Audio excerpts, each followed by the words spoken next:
Assalomu alaykum. Keyingi 10 kunlikda Allohning mashiati ila Qashqadaryo viloyatida kutilayotgan ob-havo ma'lumotlari bilan tanishing. 7-dekabrdan 16-dekabrga qadar har kuni havo bulutli bo'ladi. 7-dekabr kunduzi 8 kechasi 8, 8-9 kunduzlari 14-15 kechalari 6-9 daraja iliq bo'lib, ayrim hududlarda yomg'ir yog'ishi ehtimoli bor.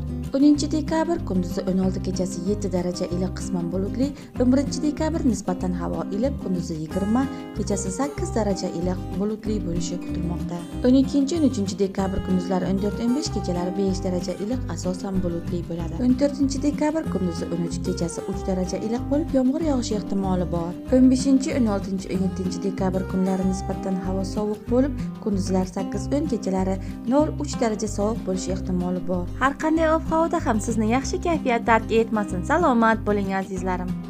Sizga qaysi hudud ob-havo ma'lumoti qiziqroq ekanligi haqida izohlarda yozib qoldiring.